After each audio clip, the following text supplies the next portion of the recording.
Olá, minha gente, tudo bem? Aqui estamos para mais um encontro na área de História, e mais especificamente na área de História do Brasil. No último encontro que nós tivemos aqui no YouTube, nós falávamos sobre o governo de Dom Pedro I.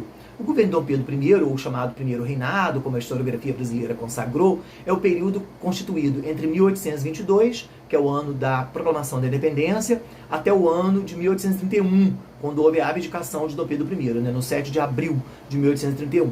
Esse período da história do Brasil é um período muito interessante, porque é um período em que as elites brasileiras, destacadamente a elite do Sudeste, e nós falamos a elite do Sudeste porque a capital do Brasil era o Rio de Janeiro. Então, de algum modo, a elite do Rio de Janeiro, a elite agrícola, né, gente? A elite agrária do Rio de Janeiro, a elite agrária de São Paulo, em menor instância da Zona da Mata Mineira, tinham uma espécie de expectativa de que com a independência do Brasil, a Constituição de 1824, que viesse a acontecer, a própria elite brasileira seria privilegiada, a própria elite brasileira seria priorizada. No entanto, começou uma série de desentendimentos entre a própria elite brasileira, que de certa maneira nadou, e com Dom Pedro I morreu na praia, porque aquele sonho de que a independência daria vez e voz à aristocracia brasileira que chegaria ao poder não aconteceu. Isto por quê? Conforme nós falamos no último vídeo, em primeira instância, porque Dom Pedro I ele não promulgou, ele não fez ser votada uma Constituição. Ele impôs uma Constituição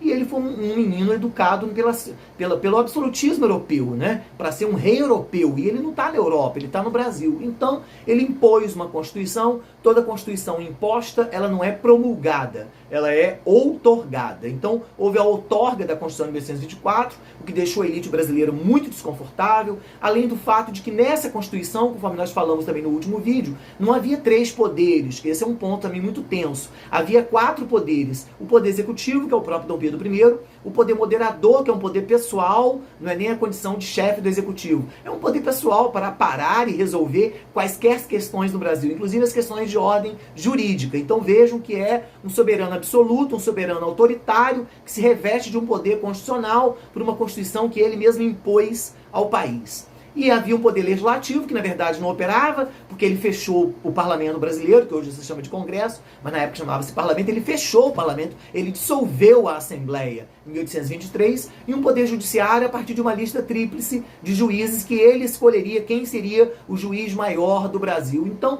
se o poder judiciário é a partir de uma escolha dele, se o legislativo está fechado porque ele dissolveu a Assembleia, se o executivo é um poder dele enquanto chefe de governo, enquanto chefe de Estado, e se ele tem um poder moderador que resolveria, que moderaria os demais poderes, resume-se, todos os poderes estão fechados na mão dele.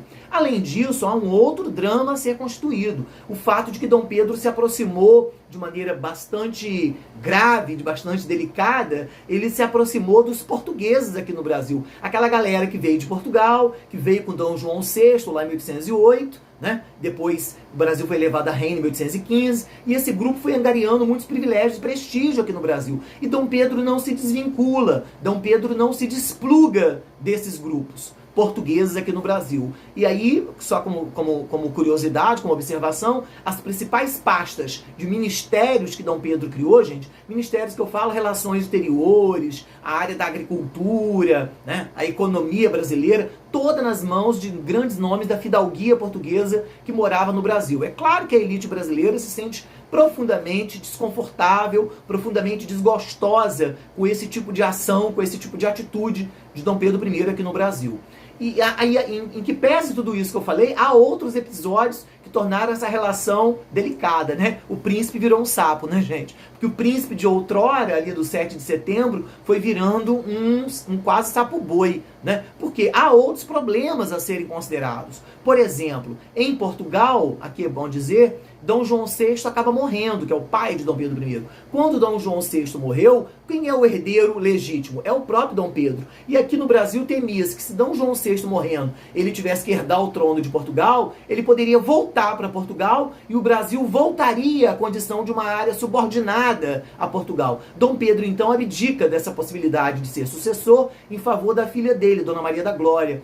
Mas o que acontece? O irmão de Dom Pedro, né, Dom Miguel, na relação com as cortes, o parlamento português, acaba colocando Dom Miguel como novo imperador lá. E a filha de Dom Pedro acaba sendo colocada numa espécie de um convento, enclausurada, tal. Dom Pedro fica profundamente irritado aqui no Brasil e começa a mandar dinheiro, começa a se preocupar, começa a se envolver com essa questão em Lisboa. E isso estava evidente para os brasileiros, destacadamente para a elite do sudeste brasileiro, e em dada medida a elite ali do litoral nordestino, né, da zona da mata nordestina também, profundamente incomodada com essa preocupação europeia na cabeça de Dom Pedro. Né? Um príncipe que está no Brasil, agora não mais apenas um regente, um príncipe regente, ele é o imperador, mas um imperador que tem preocupações europeias, um imperador que tem preocupações com a questão sucessória em Portugal. Mais grave ainda, quando começou a haver notícias, bochichos, de que Dom Pedro estava desviando dinheiro do Banco do Brasil, aqui no Brasil, que foi uma instituição criada por Dom João VI, e que estaria enviando dinheiro para a Europa. Então, nada foi provado, mas ficava esse disse-me-disse, inclusive na imprensa brasileira daquele momento.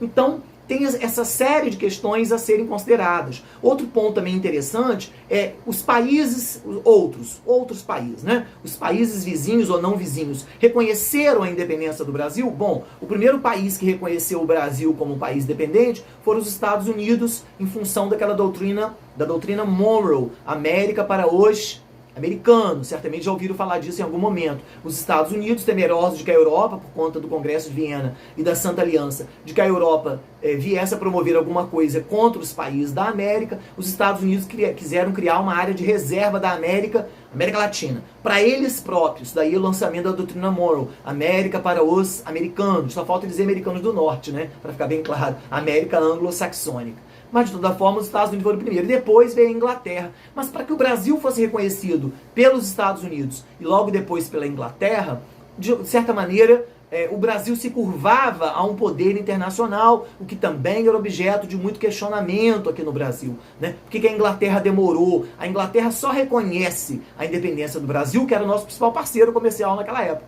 A Inglaterra só reconhece depois que Portugal, né, que ela mediou com que a coroa portuguesa e o parlamento português reconhecessem. Então ficava claro que o Brasil tinha ainda um nó que não se desvinculava, um nó que não se desmanchava com Portugal. Veja, nós éramos um país independente, um país livre, administrado por um português e não por um brasileiro. Administrado por um soberano de origem europeia, então um português, que outorga uma constituição, se aproxima de portugueses, não dá vez e voz a brasileiros, muito pelo contrário, se afasta da própria elite brasileira, se envolve com a questão sucessória em Portugal, o suposto escândalo de envolvimento de desvio de dinheiro do Banco do Brasil, essa coisa de baixar a crista, baixar a bola para a presença de Portugal aceitar o Brasil depois que a Inglaterra mediou um acordo. Quer dizer, isso vai criando um clima muito duro, muito ruim aqui no Brasil. E aí, aqui vale dizer que os episódios finais desse processo, né, e além de que antes de eu falar dos episódios finais, eu devo registrar uma outra questão.